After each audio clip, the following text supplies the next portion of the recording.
Salut! Pour ceux qui ne me connaissent pas encore, une petite présentation s'impose. Je m'appelle Joe Timanga. Alors aujourd'hui, on va voir comment programmer à partir de son smartphone. Bien avant d'entrer dans le vif, voyons d'abord quelle est l'importance de maîtriser la programmation même avec son smartphone. Il peut se faire que vous n'avez pas le PC ou il peut se faire que un jour vous ne vous sentez pas bien de programmer avec votre PC et vous avez vraiment envie de le faire même avec votre téléphone, ou il peut se faire qu'à un endroit vous n'êtes pas vraiment à l'aise de le faire avec le PC, ce qui peut vous demander de le faire avec le smartphone. C'est ainsi qu'il faut aussi apprendre comment le faire. Et là, pour y parvenir, il faut avoir un éditeur de test installé dans votre smartphone.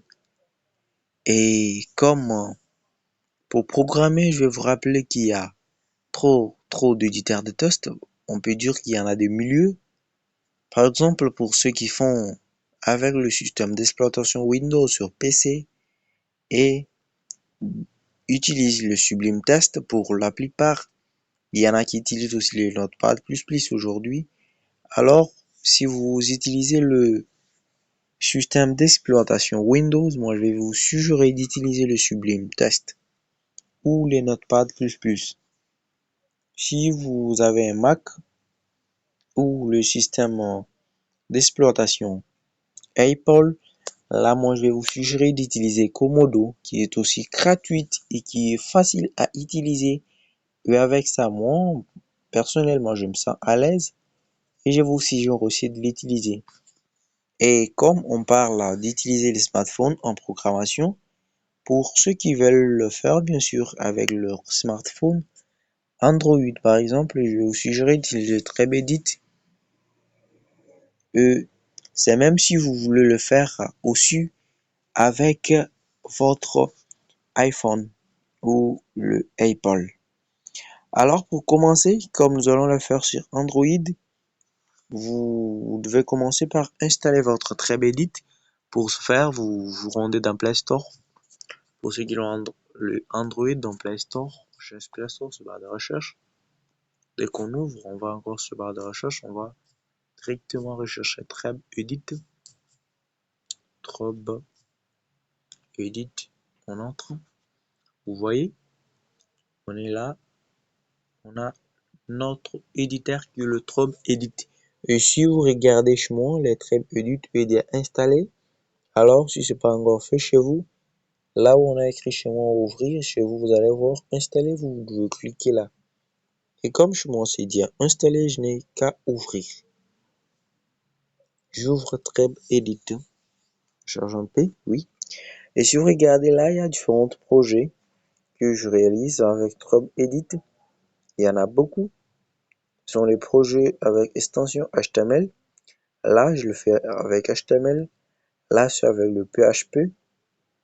Là, c'est encore avec le HTML. Alors, pour ouvrir un nouveau fichier, on va d'abord dans le menu. D'abord, notez que ThreadEdit nous donne la possibilité de faire beaucoup de choses. Là, on peut apprendre à coder. Et là, on peut par exemple obtenir un code source. Si on prend une URL quelconque d'une page, on met là, on va obtenir son code source. Et là, c'est notre espace de travail. Donc, dans notre gestionnaire des fichiers, là où il y a nos différents projets. Et là, maintenant, c'est notre éditeur de test. On entre. On va beaucoup parler là. Là, c'est un projet HTML et CSS. Alors, nous devons ouvrir un nouveau fichier. Pour ce faire, on va là. On va sur nouveau fichier. Avant d'ouvrir notre nouveau fichier, on nous demande d'abord de l'enregistrer. Pour ce faire, nous devons choisir l'espace de travail. Nous devons choisir un dossier. Je vais là. Pour moi, je vais aller là. je vais choisir alarme, puis je vais utiliser ce dossier, j'autorise. Après ça, je vais nommer donc cette nouvelle fichier. Je vais par exemple dire ppp pour dire par exemple programmation .html. C'est quoi .html? .html est l'extension de ce fichier. Je suis sûr qu'avant de suivre ces cours, vous avez déjà une base pour savoir ce que c'est l'extension de fichier. Alors, pas besoin d'y revenir. Puis, on va sauvegarder notre fichier. Après avoir sauvegardé notre fichier, on va sortir par là pour voir. C'est ça notre fichier. On entre et notre fichier est vierge. Il n'y a rien dedans. Alors, il nous faut écrire notre structure minimale du HTML. Avec TrebEdit, c'est facile. Si on regardait là, on nous sortait cette structure, la possibilité de prendre directement cette structure minimale. Alors, comme on a fait quelques secondes sans pouvoir cliquer là, c'est ainsi que cette possibilité d'écrire notre structure minimale a été enlevée. Alors, pour ce faire, nous devons ouvrir l'autre dossier. On clique là. On va aller sur nouveau dossier. On va choisir l'espace de travail. On va là. On va faire la même chose qu'on a fait avant. On va utiliser ce dossier, autoriser. On va maintenant écrire les noms. Et qu'on ne va pas utiliser ce dossier juste pour avoir notre structure minimale du HTML. On va sauvegarder. On va annuler. On va maintenant retourner par là pour cliquer. On est là. Et on clique sur extrait des codes HTML. Et là, nous avons notre structure minimale du HTML qui est le type HTML, HTML length of heure, head, meta-charged, field, title, head, body, and en finish HTML. On sélectionne cette structure minimale pour mettre cela dans notre dossier qu'on a créé avant. On va sélectionner les tout. On va couper cela, puisque ça, on va pas l'utiliser. On entre là. Puis, on va coller. D'accord. On a collé maintenant notre structure minimale du HTML. Alors, si on exécute ces projets, nous allons voir que notre page sera tout blanc. Par exemple, on efface ça. C'est quelque chose qui vient par défaut pour nous montrer que c'est cet endroit qui doit contenir le titre. Et là, si on exécute par là, nous allons voir que notre page est tout blanc. Il n'y a rien. Il n'y a rien. Alors, pour commencer, je vais vous montrer comment vous pouvez mettre un titre. Par exemple, là, c'est le titre de la page. Alors, le titre va s'afficher ici. Vous voyez? C'est là où on va afficher notre titre. Par exemple, je vais mettre programmation.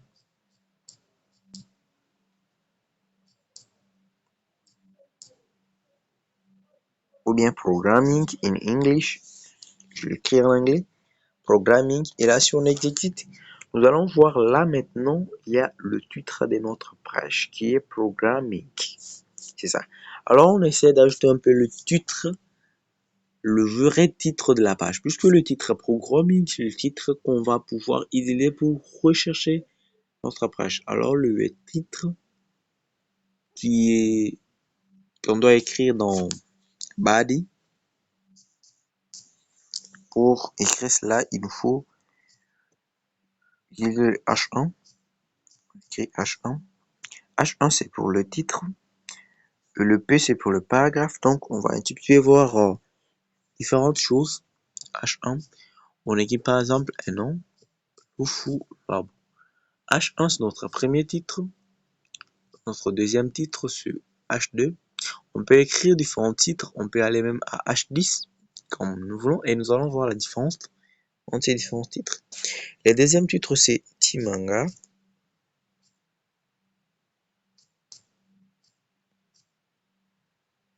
Timanga. Et maintenant, notre troisième titre. Là, c'est H3. Désolé. Il faut que j'ajoute H. J'avais oublié. Imperfection, je vais la faire de tous. C'est le moment. Attends. Maintenant, c'est H3.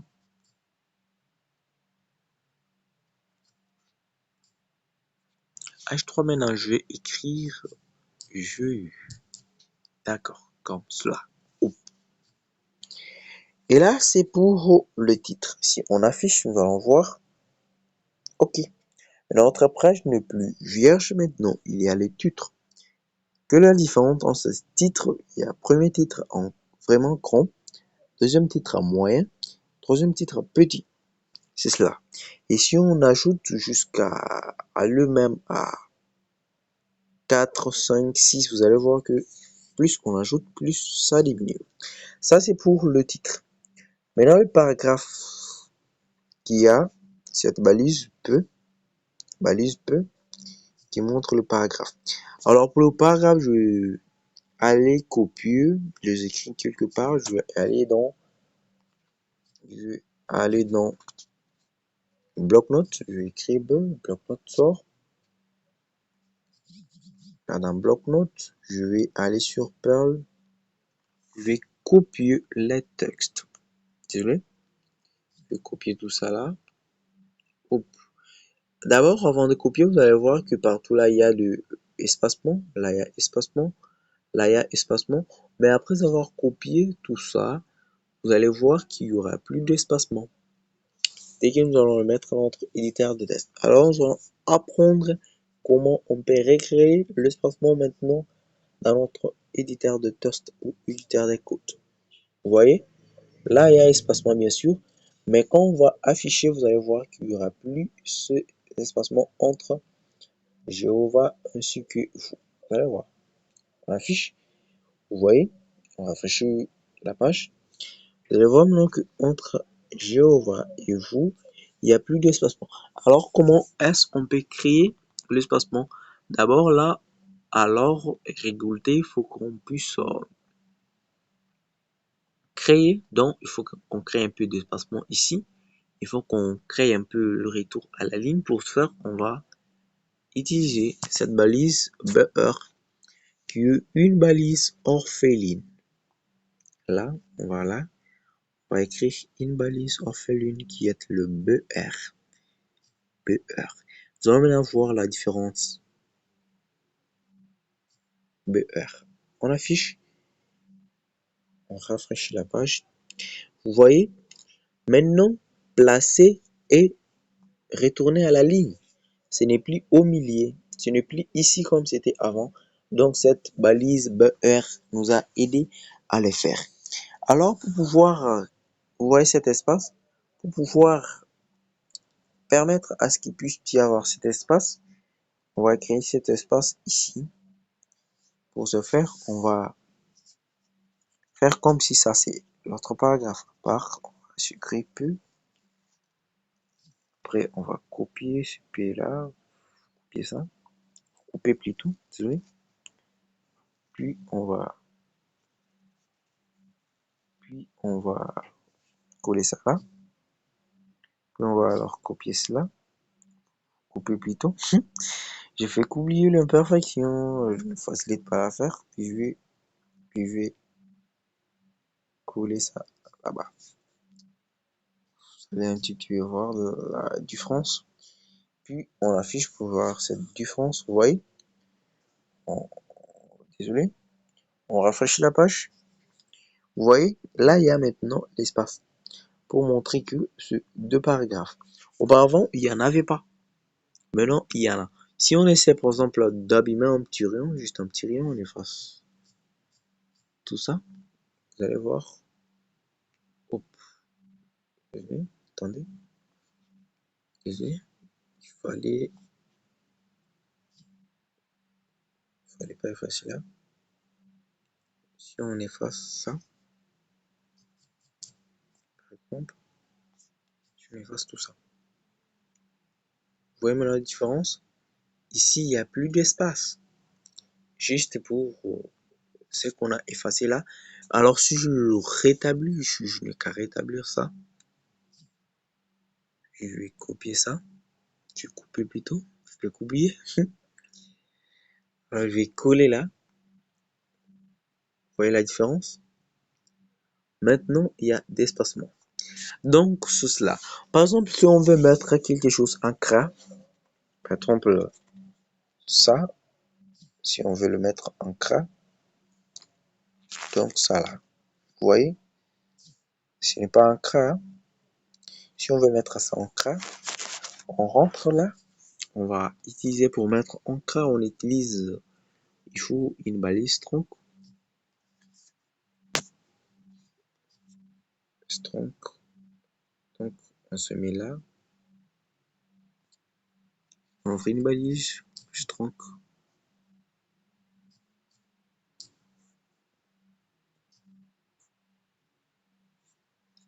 Alors, on va sélectionner ce qu'on veut mettre en gras. On va mettre tout ça là en gras. On va couper cela, puis on va les coller là. Alors, on affiche directement pour voir le résultat. Vous voyez, ce maintenant en gras.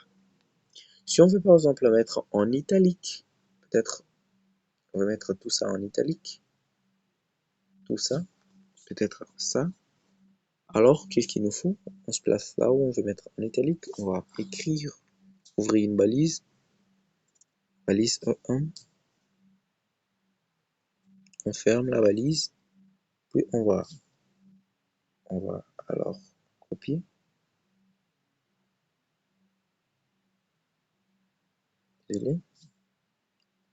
On va copier ce qu'on veut mettre en italique. Par exemple, ça, jusque là. On va couper cela. Alors, allons voir le résultat. Vous voyez que ceci est maintenant en italique. Si on veut par exemple souligner un jaune, et là on ouvre une balise. Par exemple, on veut souligner Jérusalem en jaune. On veut mettre Jérusalem en gras puis souligner en jaune. Là, on va utiliser, on ouvre une balise. On utilise strong, copier encore strong. On sélectionne plutôt. On sélectionne. Après avoir sélectionné, on va couper cela pour puis le copier quelque part. Le sélectionner, après couper, puis on va venir là, on va coller. C'est strong. Après, on va mettre ça en croix, puis encore souligner en jaune, puis on ouvre l'autre balise. Ça, c'est une balise marque pour mettre en jaune. Vous voir une balise marque qu'on va fermer. C'est pas une balise orpheline. Puis on va alors une fois de plus sélectionner notre phrase Israël, donc Jérusalem plutôt.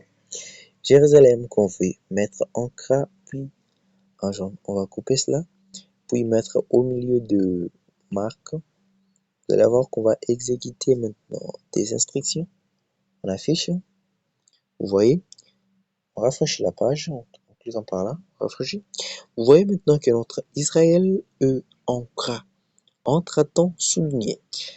Entre-temps, on peut encore mettre cela en italique. Voilà. Alors là, on va se placer là, on va ouvrir une balise, on va écrire EM pour mettre bien sûr en italique. Hop.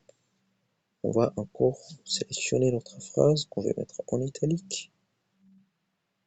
Après avoir sélectionné celle-ci, il nous faut couper, puis il nous faut coller à l'endroit, donc au milieu de notre balise EM